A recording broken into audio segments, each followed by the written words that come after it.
Alors, ce que j'aurais aimé faire comme métier enfant, en fait, je regardais beaucoup de séries à la télé qui étaient Flipper le dauphin, Daktari, donc c'était la nature, les animaux, et moi j'avais envie de partir du côté de l'Afrique ou alors même des États-Unis et puis nager avec les dauphins, enfin une utopie totale quoi. J'avais envie d'être en osmose avec la nature et les animaux. Il n'y a rien qu'à changer, sauf que j'ai rien concrétisé. Alors le métier que je souhaitais faire petite, le premier souvenir que j'ai, c'est je voulais être sage-femme. Pas du tout été sage-femme. En fait, j'ai démarché pour ça. Hein, j'ai fait un bac scientifique. Ensuite, je suis allée à la fac de médecine. Et puis finalement, j'ai passé des concours. J'ai failli rentrer dans une école d'infirmière, mais c'était trop loin. Et mes parents n'avaient pas vraiment les moyens d'assumer financièrement le fait que je loge ailleurs. Donc du coup, j'ai arrêté là mes études au bout de 2 ans de médecine et j'ai travaillé dans un laboratoire. Eh bien, mon père était très créatif et à l'époque, il était prof de sport. Il a ouvert une école de boxe française. Nous habitions dans les quartiers difficiles du côté du Haut-du-Lièvre. Et il a ouvert une école de boxe française et je me suis mise à la boxe française. J'étais petite fille unique et il y avait un petit groupe de 4 garçons, 4 frères que j'adorais. Donc j'ai intégré ce petit groupe et puis finalement le sport pouvait canaliser un petit peu mes énergies de garçon manqué. Et je me suis vraiment, j'ai pris du plaisir à faire de la boxe française, de la canne de combat. À l'INRS, je travaillais comme chimiste et je faisais de la surveillance biologique pour les personnes qui étaient exposées à des substances cancérogènes ou dites cancérogènes. Donc voir un petit peu comment on pouvait analyser les choses, quelles étaient les répercussions que pouvait avoir une exposition à tel ou tel produit. Ça faisait partie d'études avec des déplacements dans les entreprises et puis des recueils de liquides biologiques. Voilà. La suite dans les sports de combat, j'ai fait une dizaine d'années de la boxe française et puis ensuite j'ai eu une opportunité pour partir faire un championnat du monde en Hollande. Dans une autre discipline qui s'appelait la boxe américaine. Je ne connaissais pas du tout, je me suis entraînée mais pas assez certainement parce que j'ai pris une bonne dérouille, c'est-à-dire que j'ai fait 4 rounds face à une Hollandaise qu'on appelait Madame Tyson. Et c'était vraiment un combat difficile qui a laissé beaucoup de séquelles physiques aussi. Mais ça m'a fait un déclic, je me suis dit, dis donc, en fait, il y a du travail et si je veux évoluer là-dedans et faire des championnats du monde encore, il va falloir que je m'entraîne.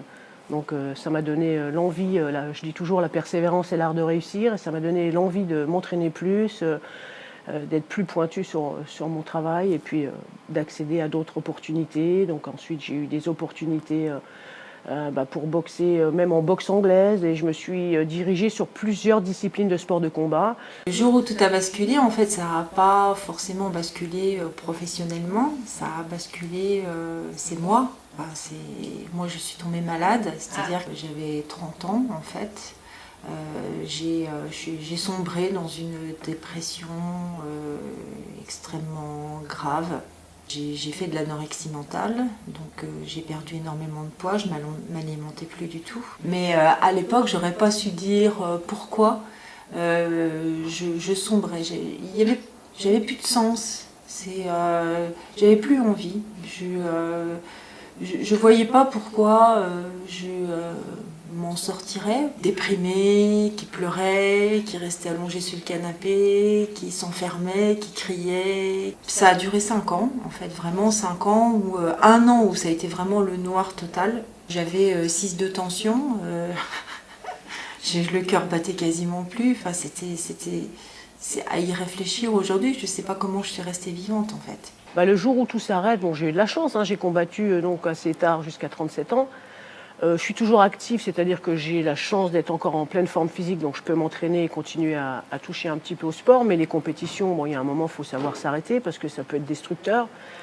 Et le jour où tout s'arrête, j'ai la chance d'avoir une famille formidable. Donc quand la carrière s'arrête, c'est pas toujours facile. Pour moi, ça n'a pas été dur du tout parce que c'était un livre que je fermais et puis j'avais envie d'en ouvrir un autre pour faire autre chose.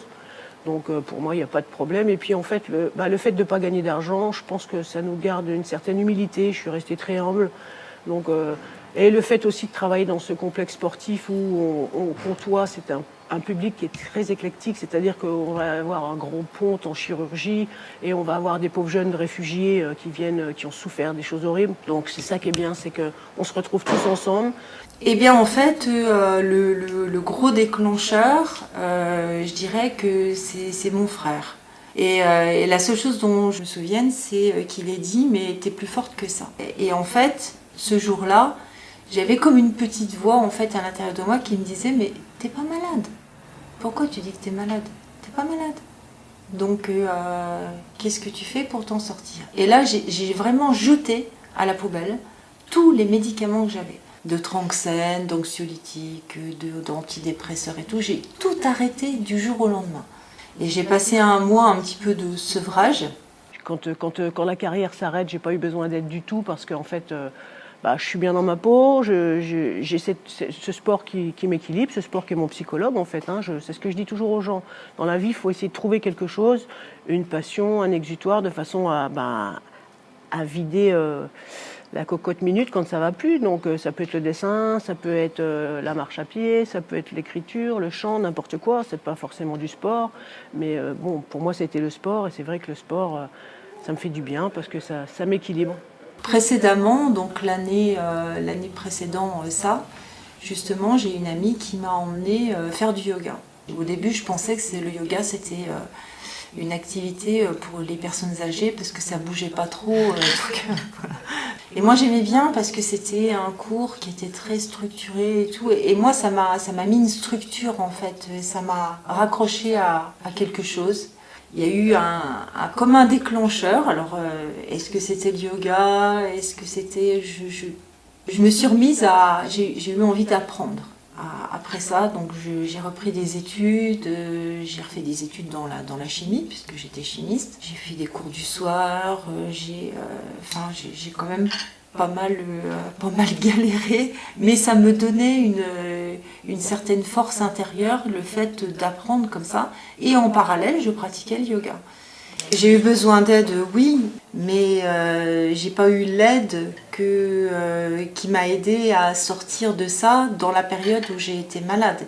L'aide, je l'ai eue quand j'ai rencontré le yoga et qu'ensuite j'ai démarché pour rentrer, pour m'y former. Ensuite, je suis partie en Inde. Ça m'a apporté de l'aide. Aujourd'hui, j'en suis où? Aujourd'hui, je suis toujours, ça fait 33 ans, au sein du complexe sportif Punch, à enseigner toujours. J'ai ma fille que je suis de près avec sa carrière professionnelle et où j'essaye de faire un peu l'aide psychologique, parce que bon, elle n'a pas besoin de moi sur le plan physique, elle s'entraîne durement à l'INSEP avec de très bons professeurs. Quand elle me demande, je l'aide aussi avec mon mari, on l'aide parce que lui aussi est prof de taekwondo, donc il l'aide aussi. Et puis, mais c'est surtout sur le plan mental et sur le plan amour, parce que pour moi j'ai une règle qui est que l'amour, il n'y a jamais d'overdose. Les enfants, il faut leur en donner un maximum pour leur donner confiance en eux, et puis pour qu'ils soient bien dans leur peau. Donc l'amour, c'est quelque chose qu'on privilégie chez nous. C'est le yoga en 99, je crois. Je suis rentrée à l'école de yoga en 2006. Je suis partie en Inde en 2009. Ensuite, je suis repartie en Inde en 2011 et en 2016. Si c'était à refaire, si la carrière sportive était à refaire, je ne regrette rien déjà. C'est-à-dire que grâce à ce sport, j'ai rencontré le père de mes enfants. Grâce à ce sport, ça a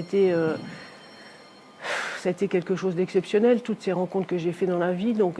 oui, je vais beaucoup mieux. Aujourd'hui, le yoga m'a amené une démarche beaucoup plus philosophique et un mode de vie qui m'épanouit beaucoup et